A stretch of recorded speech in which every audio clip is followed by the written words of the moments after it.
Welcome to a new Daily Top Askreddit video. Today's topic. What a good TV series that can pass the time in, let's say, 14 days.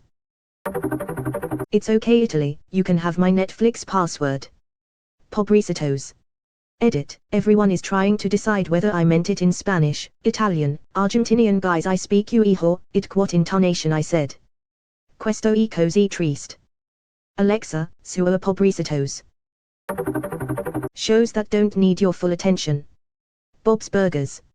Schitt's Creek. Friday Night Lights. Shows that do require your total attention. The Americans. Better Call Saul. The Leftovers. Upvote for Schitt's Creek. E.W., David. I do the whole Alexis face and hands thing to my wife all the time. I appreciate that you divided your list into 2 categories. Bravo. Firefly. So you can be done in 9 hours and cry the rest. Firefly has the best insult. I've been looking for an opportunity to use it real life for /15 years. My days of not taking you seriously have certainly come to a middle. I see you weren't burdened with an overabundance of schoolie, so I'll make this quick. For 2 weeks, I think a Breaking Bad binge is perfect. I was in the hospital for the 10th anniversary of Breaking Bad's premiere, and AMC did a marathon. I think they played it about 10 hours a day, every day. It was pretty great. High on Dilaudid, enjoying the roller coaster of Breaking Bad from start to finish. Nurses would linger in my room longer than usual because they got caught up watching it. It helped with the pain almost as much as the dope did. Well, to be fair, you could watch just about anything and enjoy it while high on Dilaudid. That stuff is terribly amazing until the high fades off, at which point it becomes amazingly terrible. You're goddamn right. Band of Brothers and the Pacific.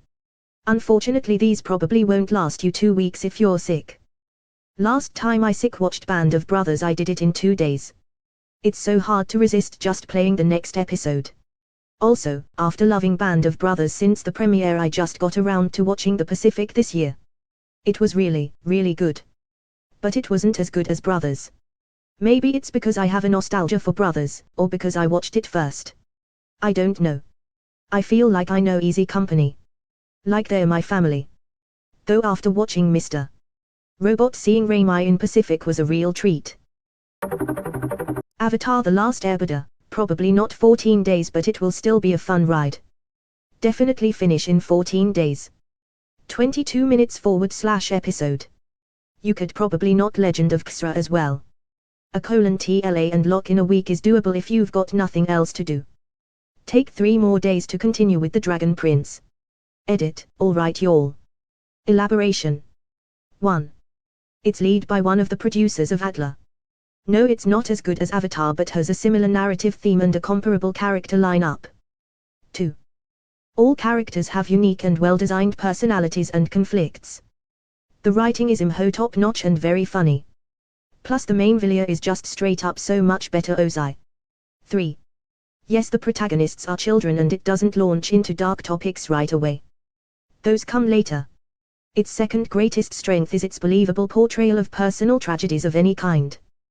4. Yes, the animation is choppy in the first season. It gets much better in the second and third. The visual style with cel-shaded animations on texture surroundings and locations reminds me of Treasure Planet. The Wire. This show isn't my typical genre, but goddamn did I love every second of it. This, Succession, and Better Call Saul are absolute masterpieces. Recently started The Good Place, and it has quickly become one of my favorite shows ever. Only 4 seasons, and 30-minute episodes, so should be doable in a short time. That show is fucking great. Makes me feel warm and happy while also teaching philosophy. In a similar vein, My Name is Earl. Wholesome, entertaining and actually quite philosophical. I miss shows like that. The Good Place is quite recent, but are there any similar series? Gravity Falls. I wish it didn't fit within 2 weeks, but it's gold. Left a void in my heart after finishing the 2nd season. Great show. The wife would catch me watching Gravity Falls after the kids went outside to play. Nothing more humbling than being told to turn off the cartoons and go outside as a grown man. Scrubs. The Office. Parks and Rec. Futurama. Arrested Development. It's 4 seasons, Michael. How long could that possibly take? 15 days. Add in Community. Anyone watching both Scrubs and Community needs to watch Cougar Town for continuity. Breaking Bad and Better Call Saul. Say my name. Saul Goodman. Brooklyn 99 maybe. I find it hilarious. By the end of 14 days, do you think Op will be able to properly pronounce ecology?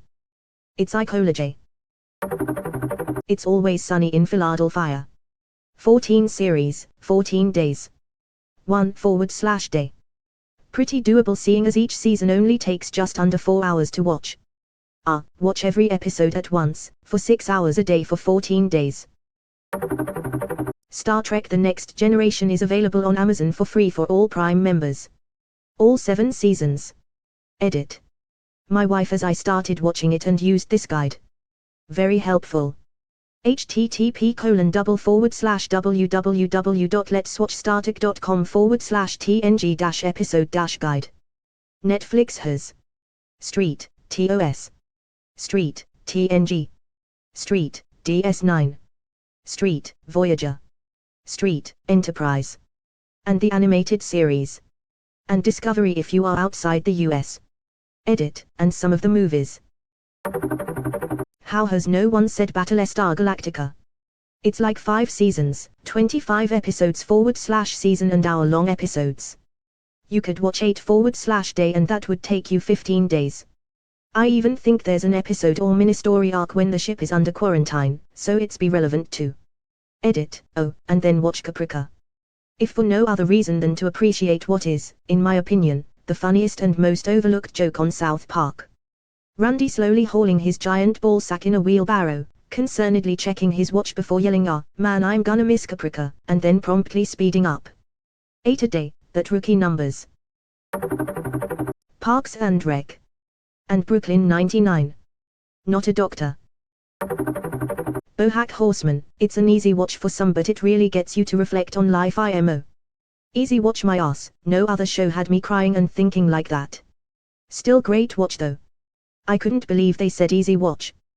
I think it's a great show but I think twice before recommending it to anyone, some of those things hit hard.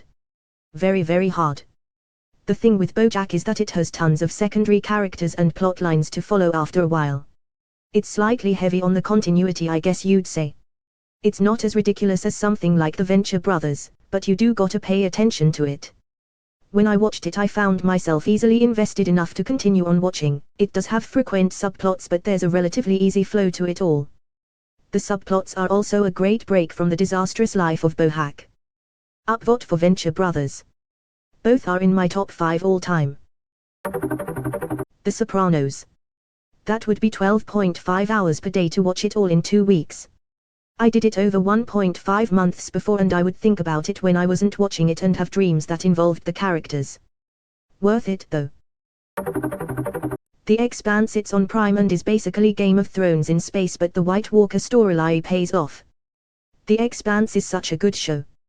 The props /wardrobe /practical effects /key are all outstanding. It seems like the most accurate portrayal of space I've seen in a while. Spoilers. That scene where space debris or whatever blows a little hole through the Martian ship and also blows Garvy's head off and his blood is getting sucked out of the hole in ship. That was a real shit moment. Spoilers, it was a railgun slug fired by one of Mao's stealth ships at MCRN Donninger. Episode is S1E04CQB, one of my favorites. The US version also cut a lot. Not much of it was story related but still, you can tell they toned a lot down and shortened /deleted, like a bunch of the sex scenes with Naomi and Holden. So I'd really recommend the other cut, not the US aired one. Just remember to watch your doors and corners, that's where they get your doors and corners. I've just started watching The Good Place. 12 to 30 half-hour episodes a season. You could burn through it pretty rapidly. Janet is my favorite, non-girl / non-robot ever. Take less than half a Jeremy Beremy. It'll take all of Tuesday or July, or maybe never. You on a coronavirus quarantine. That sucks brah. Also, Forensic Files. Get hella drunk and marathon Forensic Files. I travel a lot for work, and nothing passes hotel time quite like getting drunk and watching a bunch of forensic files. You'll thank me later. I like forensic files too. Do you not get paranoid while drunk watching it? I have never drank while watching it, but I know after watching a good amount of episodes in one sitting I have to stop or I will start thinking of all the ways I might die. Forensic Files is my insomnia show. Sometimes it knocks me right out, sometimes I have an interesting night. Forensic Files is my fall asleep show. The voice is so soothing that I'm hardly aware of the horrific crimes my subconscious is absorbing.